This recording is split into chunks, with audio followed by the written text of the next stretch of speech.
নীল শাড়িতে পায়েলকে আজ অপার্থিব সুন্দর লাগছে। 24 বছরের টলটলে যৌবন তার চোখে মুখে। রিজভি বারান্দায় সোফায় বসে সিগারেট টানছে আর চোখে দেখছে পায়েলকে।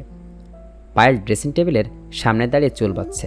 রিজভির মনে হওয়ার কথা ছিল আমি কত ভাগ্যবান, কিন্তু তার বদলে একটা বিষাক্ত সাপ তার মগজে কিলবিল করছে। সে ভাবছে আজ কি আয়নাকে নিজেকে দেখছে, নাকি পাশের বাড়ির ওই ছেলেটার কথা ভাবছে যে কালকে ওকে থেকে হাসছিল। রিজভি আর ফাহিম স্কুল জীবনের বন্ধু। ফাহিম ছেলেটা একটু শান্ত, কাজ পাগল।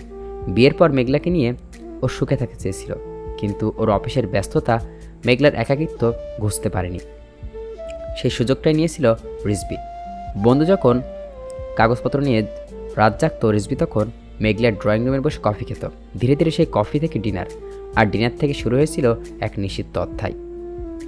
2 বছর ফাহিমের অগোচরে রিজভি আর মেঘলার এক অসামাজিক সম্পর্কে লিপ্ত ছিল।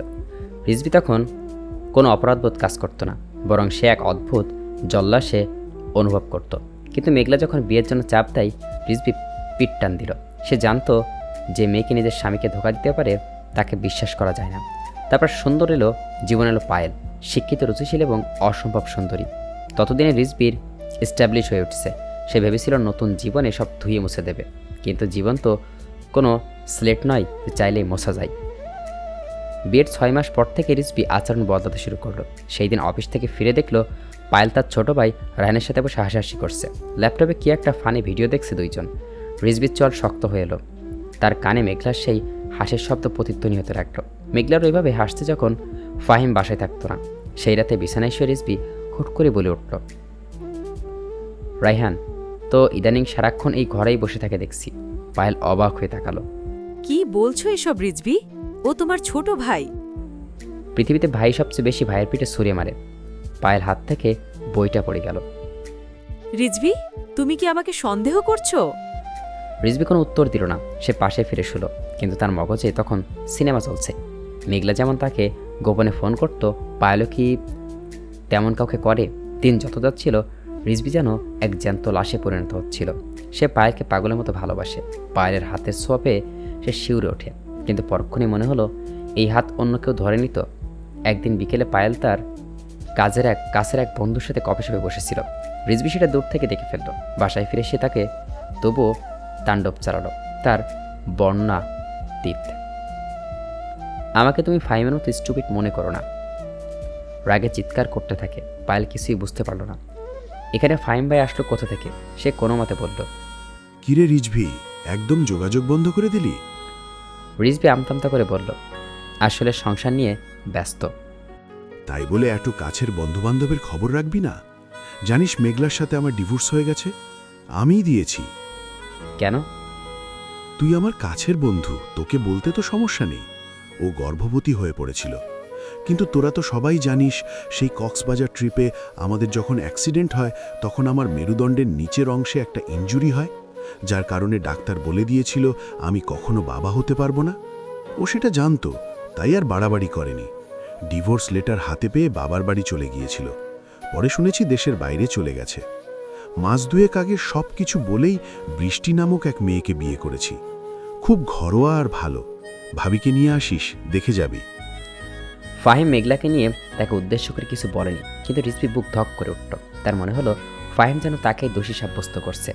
সে দ্রুত সেখান থেকে চলে এলো। বাসায় ফিরে এসে সে দেখলো পায়েল বারান্দায় দাঁড়িয়ে আছে। বিকেলে রোদে ওকে পরীর মতো লাগছে। রিজভি পিছনে গিয়ে পেছন থেকে পায়েলকে জড়িয়ে ধরল, কিন্তু ধরার সাথে সাথেই ওর মনে হলো মেঘলাকেও ফাহিম এভাবে জড়িয়ে ধরতো যখন আমি ওর মনে বিষ ঢালতাম। সে দ্রুত পায়েলকে ছেড়ে দিল। সে পায়েলকে ঘৃণা করতে চায়, কিন্তু পারে না। সে নিজেকে ঘৃণা করে, কিন্তু শোধরাতে পারে না। এক রাতে রিজভি ড্রয়িং রুমে একা বসে অ্যালকোহল খাচ্ছিল। পায়েল এসে সামনে দাঁড়ালো, চোখে জল। রিজভি, এভাবে আর কতদিন? তুমি কেন আমাকে বিশ্বাস করো না? আমি করেছিটা কি? রিজভি গ্লাসটা সজলে মেঝেতে আছাড় দিল। কাছের টুকরোগুলো চুরমার হয়ে ছড়িয়ে ছিটিয়ে পড়ল। সে টলতে টলতে পায়েলের সামনে গিয়ে দাঁড়ালো। আমি তোমাকে বিশ্বাস করতে চাই না পায়েল, কিন্তু আমি যখনই তোমার দিকে তাকাই আমার নিজের মুখটা ভেসে ওঠে। আমি আয়নাকে একজন চোরকে দেখি, যে চোর অন্যের ঘরে সিঁড়ি কেটেছিল। সে কিনা বিশ্বাস করবে যে আমার ঘরে অন্য কোনো চোর ঢুকবে না? পায়েল বুঝলো এক জটিল মানসিক রোগ। রিজভি আসলে কল্পনায় পায়েলের চরিত্রে কালি মাখিয়েছে নিজের পাপের দাগ ঢাকতে চাইছে। রিজভি তখন হামাও করে কেঁদে চলেছে আর বলছে, এটাই বোধহয় নরক পায়েল, আমি জ্যান্ত নরকে বসে বাস করছি। পায়েল এমনিতেই বহুদিন চেষ্টা করছে, তার ধৈর্যের বাঁধ ভেঙে গেছে। পরদিন সকালে সে তার ছোট্ট একটা লাগেজ নিয়ে বাড়ি ছাড়ল। রিজভি চুপচাপ বসে দেখতে লাগলো।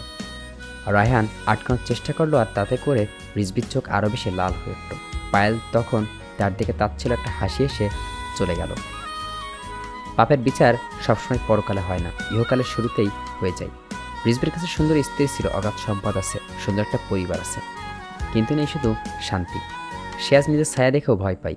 বিশ্বাস এক কাচের দেওয়াল। রিজভি নিজের হাতেই সেই দেওয়ালের আগেই ভেঙেছে অন্যের জীবনে। নিজের ঘরে সেই দেওয়াল গড়তে গিয়ে সে দেখেছে কেবল শূন্যতা, আর ভাঙা কাছের টুকরো ছাড়া আর কিছুই অবশিষ্ট নেই।